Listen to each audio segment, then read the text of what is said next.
Mac Shepard 365. We got our buddy Chris Franklin from NJ.com to jump in with us. And yeah, well, but it's a new location, Johnny Mac. We got no Trenton T in the back. We got no birds in the back. You up in the attic there, Franklin? No, it's a different, it's same office. I just tried to change the view a little bit, change the angle a little bit. I got to mix it up a little bit. Got to throw a better change up to some new features. It's too chilly in the morning. Yeah, it's going to be 40 some. No, 40 degrees. 75 in the afternoon though, so it's crazy. The weather. Not crazy football team though, and everybody's back in now. Chris, World Series is over. No more traffic for us.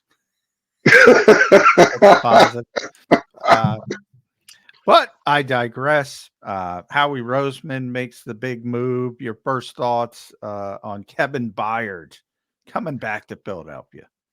You know, I heard they were looking at something when it came to defensive back, and especially when it came to safety. I didn't think it'll be. I heard Byard's name float. I'm like, that can't happen. And then when you see how he pulled that one off, I'm like, at this point, you can't be surprised anymore with the way he's able to just pull deals off like that. To give up a fifth or sixth and Edmonds is completely worth it and shocking. I think this goes back when you look at the planning and the position he continues to put this team in able to do that when it comes to signing the right guys so he can get the comp picks, when it comes to notifying that there's an area of need and addressing it immediately instead of fooling around waiting it and saying, oh, we'll wait for a team to come to us, i.e. Jerry Jones. Yeah, I think it comes to, I think you look at that and you're like, all right, this is a good deal overall. It fits addressing needs, and all of a sudden that defense is formidable again. Heard Sean Desai yesterday say he expects no issues whatsoever with Byard, that he's a veteran, he's a smart player, he's a leader, he's going to step right in and be able to play this week. As in 100% of the snaps at safety, because they've gone down that road because of injuries and other issues. The guys they play at safety, that has not been a position that they have moved guys in and out of. Linebacker has become a situational substitution position, but not safety. You think Byard's going to just jump right in 5 days after a deal and be good to go? I don't think so. Personally, I don't think so. I just think I think it might be a sign that maybe Reed's coming back. And it's not as that one, because we see his team when it comes to like throwing some people in there. They've taken some time. They have like certain packages that ramp him up to the point where that one too. But I don't think he could play every single snap like when Edmonds did it or when Reed when he was healthy. I think it's gonna be one of those things where you say, hey, you know what? We'll give you this little chunk of the playbook right now, like a lot of the base stuff, so that way he gets comfortable with that, familiar with that, and he can just play loose instead of thinking that. I mean, it does help that he's played and he's seen time with different systems beforehand, but I don't think it's going to be a full-fledged 67, 70 snap type of deal with him. A little bit different, though, in this from the standpoint that guys like Julio Jones or Bradley Roby weren't playing, weren't in camp, weren't with teams, so they need a ramp-up period. Josiah Scott was injured in Pittsburgh, and let's be honest, Josiah did a nice job for him, but he's not Kevin Byard. This guy's an all-pro, and he's been playing. So it's only about learning the defense. Otherwise, he can play. He can go the whole game. You just throw him out there and say, hey, learn on the job. I mean, Terrell Edmonds was playing the whole game. That's your job. Go do it. If it normally I would say if it was depending on an opponent, but with McLaurin the way this team he seems to burn this team every single time. Nah, not this week on that one too. I mean, you look at Commanders; they have a lot of good they have a lot of good receivers in there, and I want to go like, hey, welcome to Philadelphia, try to cover these guys. Oh, if you get hurt, well, we're still confident. Isn't that kind of on their two highly paid outside corners? To be able to cover Terry McLaurin, you're going to drop that on the new safety's lap. If McLaurin has a big game, you ask too much of Kevin Byard week one. They're all pro, been here for years, cornerbacks to shut down McLaurin. As much as they use cover 3 and cover 4, it seems like, and they'll match up and try to, Washington will try to, they'll look at that film and say, we got a chance, let's go deep last, like the last time. I think I think it's gonna be one of those things where they may test him early, and then a lot of that stuff is based off communication and matchup. So if he's not really up to very quickly, I might like up to knowing the communication of when to switch off to somebody and when to cover and everything. That could open up a lot of holes if he's out there for a long time and not really truly well versed in that. Hey, did you get locked in on Sunday? You know what? I didn't get. Excuse me. I wasn't with you guys that got locked in. I was able to get out of the stadium, but when it came to the parking lot, couldn't get in. I tell you, that walk around from the media entrance to Xfinity back one, I've never smelled some of those smells. It was awful, from the makeshift porta potties to some people had a good time and it was on the ground. Yeah, that was give those guys who clean up the parking lot raises, because it was brutal. Oh my gosh! But some people love the primetime games. Yeah, primetime to do that much more before kickoff can make life more difficult. We had a long night. That's why I bring it up. So I didn't get to watch the replay of the game until yesterday, basically. So, Jody brought up an interesting point about the linebackers in the rotation. You know what, Chris? Nakobe did not play well against Miami. He's one of the few guys who didn't play well. Nicholas Morrow keeps playing well. At what point do you say, you know what? We got time with Nakobe. If Nicholas keeps playing like this, why is he getting the lesser end of the stick? I think you're looking at the future. They're going to try to force him in there and try to make it work. I mean, when they use a lot of motions, like Nakobe was really just following around, following the eyes, and he got taken. He got fed off of that eye candy that Miami was trying to show, and it didn't really work out well. I think that way too. He just kept looking around that way. And Morrow surprised me with how well he's played overall when he's been inserted this season. But I think unless it's like a playoff game and they need to make a change right away, they're going to give Nakobe every single shot they can and make sure put him on the field and do that. Even I don't think it's a foot thing that's lingering anymore. I think it was just that he got caught up looking at all that stuff that was going around, and I think he could have done a better job tackling some points as well too. Yeah, last week 61-39 was the split between those two guys. Percentage of snaps played. Could that get closer to 50-50? It might. If Morrow continues to play better, then if we've seen one thing about the Philadelphia Eagles, they're all in this year. They're not. If they were worried about next year, they wouldn't have given up on a 5 and a 6 and an Edmonds, who's younger, for a 30-year-old Kevin Byard. They're in to win the Super Bowl this year, and if their coaches and their tape work says tomorrow's playing better, I don't think they just force feed Nakobe Dean because he was a 3rd-round draft pick. Do you?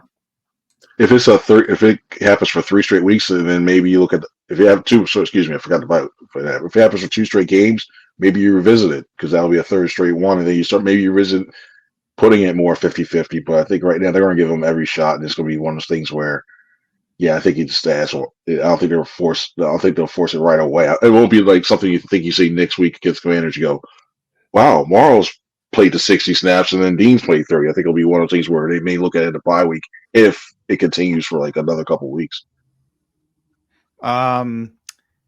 Is Howie done?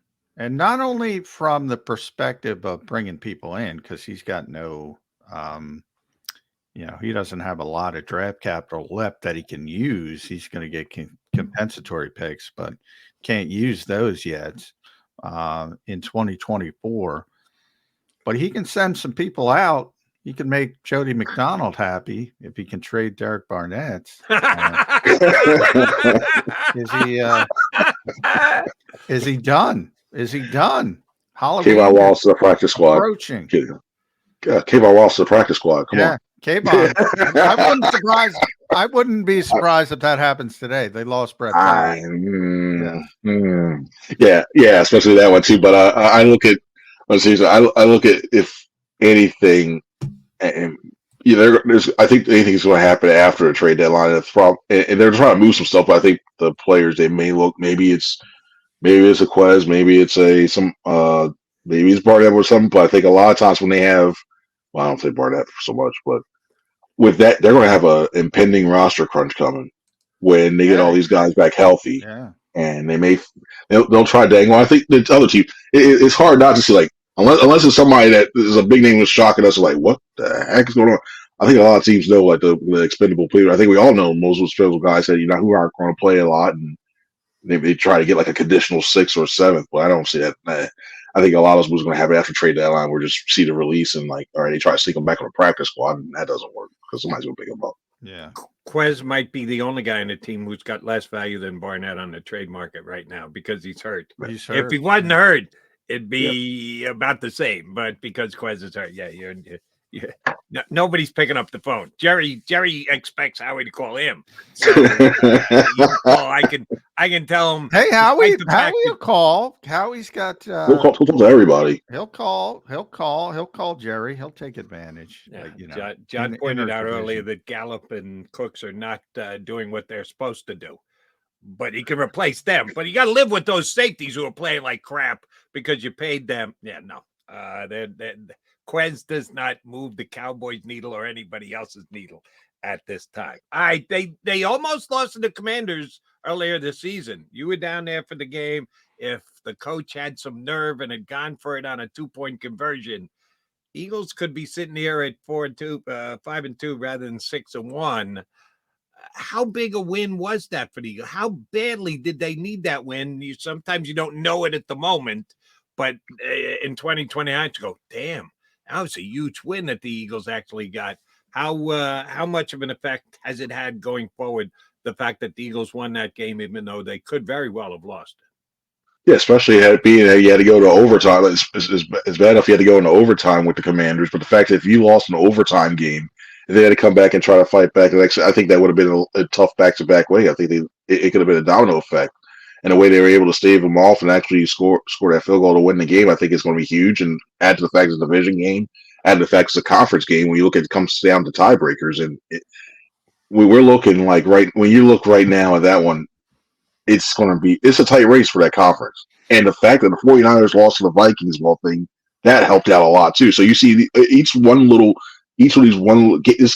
these games like this one where it's like one off and everything else. That's why the Jets one hurts me. The Jets one hurts a lot, way more than the other one because they should have won. As a game they should have won, and B, just think about where they're going to do when it comes down to the season if they're tied with, like, say, the 49ers or the Lions. It's hurt, but overall, I think they needed to win that game, especially since it went to overtime. And it's not. We could be talking about a whole different scenario right now. Like, is this team even going to make the playoffs right now? I think it'd be that type of thinking. They would, but it'd be that type of mentality. It's probably a little bit early to talk about playoff seeding, but boy, it was a good week for the Eagles. They put the Dolphins in their place. Nick Sirianni happy that everyone shuts up about Mike McDaniel for a week. And then the Lions get absolutely boat raced by the Baltimore Ravens, and the 49ers, as you mentioned, lose to Minnesota on Monday night. That's a great week for the Philadelphia Eagles.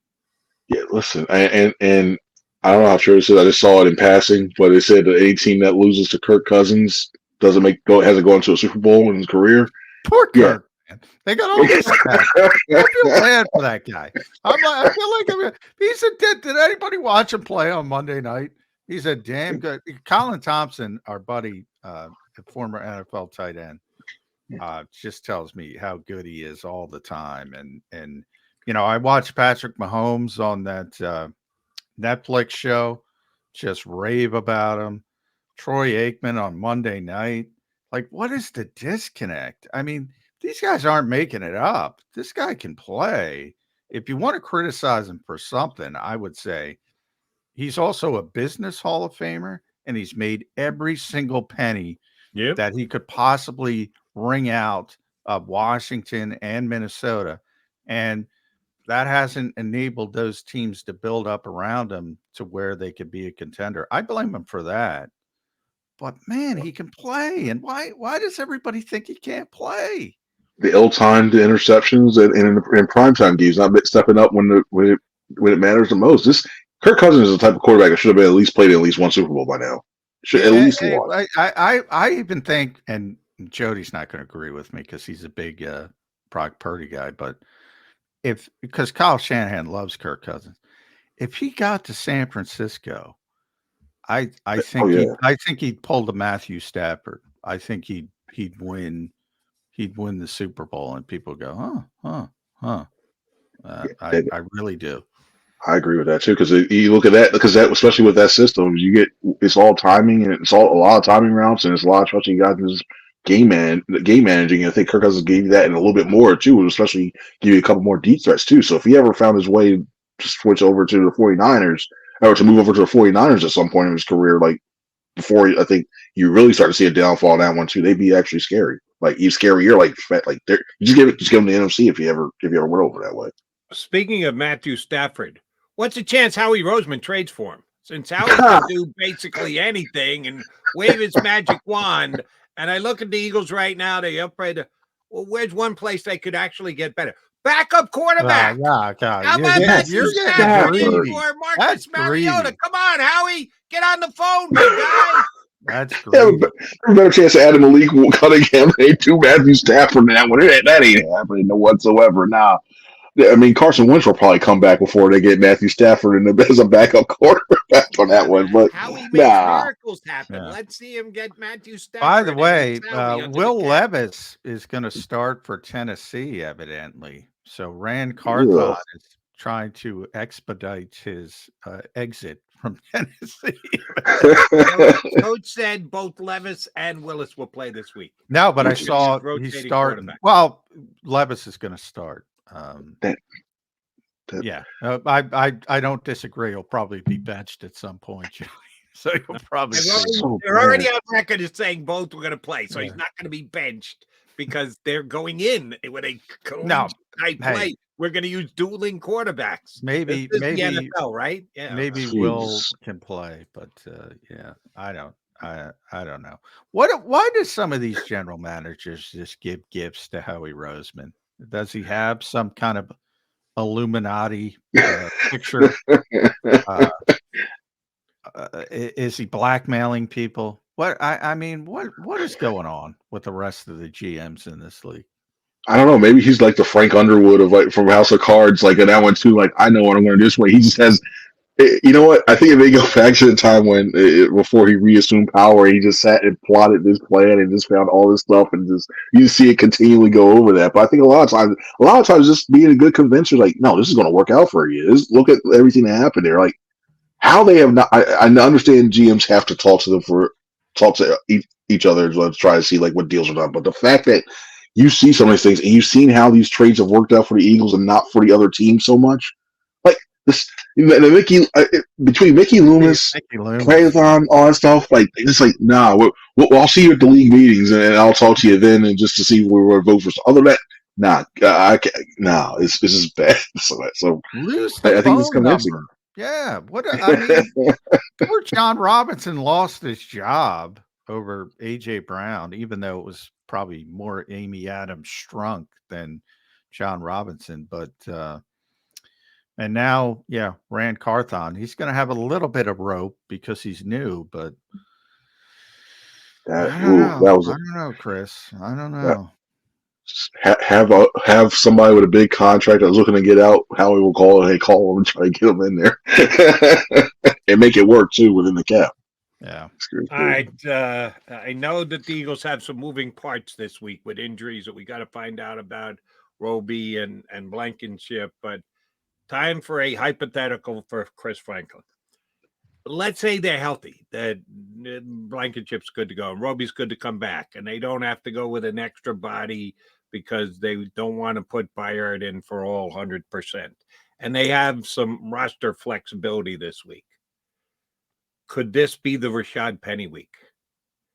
No. Is Rashad Penny actually active for Sunday's game against the Redskins? No, I think the only right. Excuse me. It's going to be a long while. I think the only time we're going to see Rashad Penny week is week 17, if they know where they're going to be and thinking wise. And that's one of the signings to me. And just looking back, like, what the heck happened? Like, if he really truly lost a step, why is he still on the roster? You don't really have. I don't foresee it being like one thing. Trey Sermon stuck around all last year. despite the fact the coach said he killed it in practice on a weekly basis.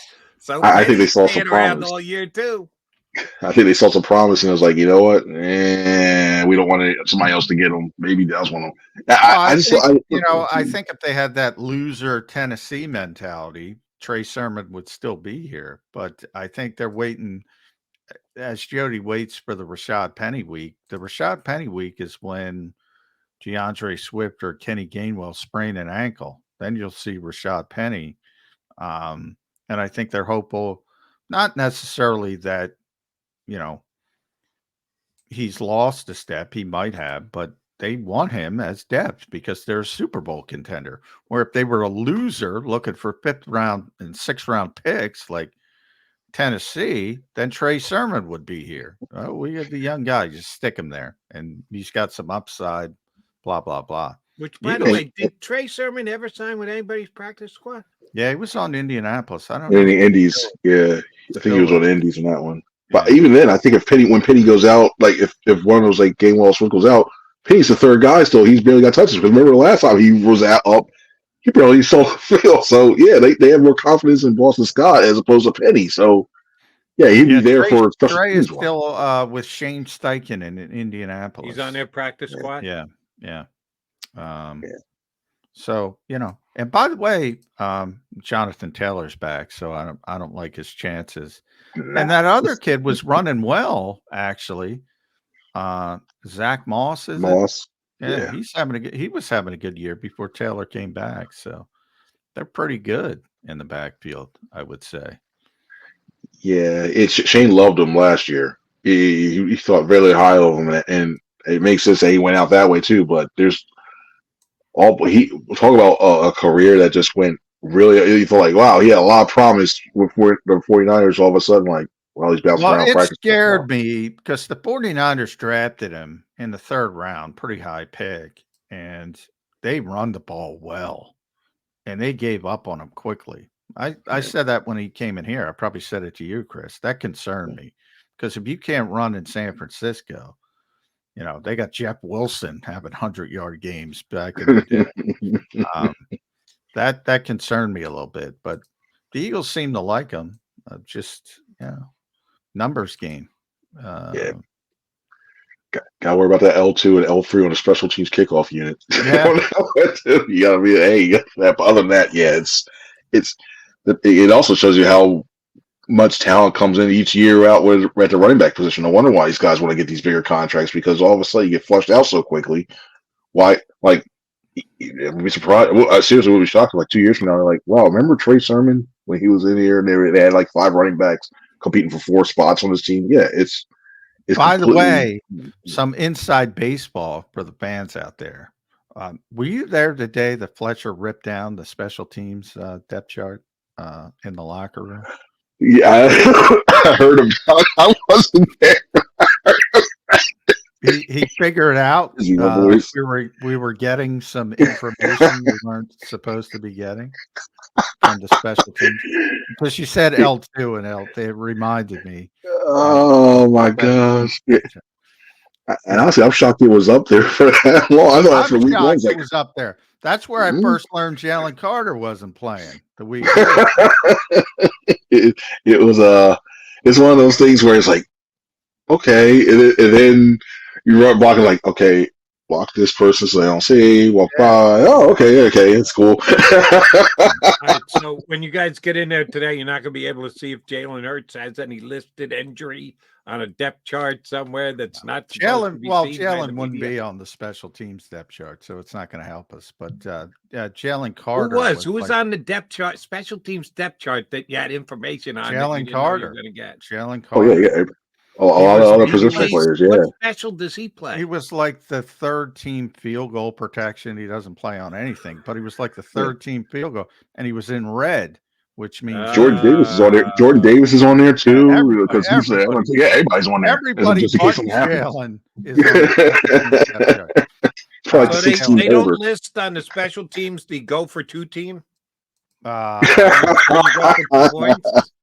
Is Yeah. that not on there? They just they make that up as they go along. Okay. Unless that's in the back of a playbook somewhere where Jalen's like, oh, they sneak him on there to be like the 6-string holder or something like that and try to flush it around or Mario, something like that. Yeah. Who knows? we Maybe I'll check out holder if they put it back up. Maybe it's a 16 holder. Yeah. That's complete.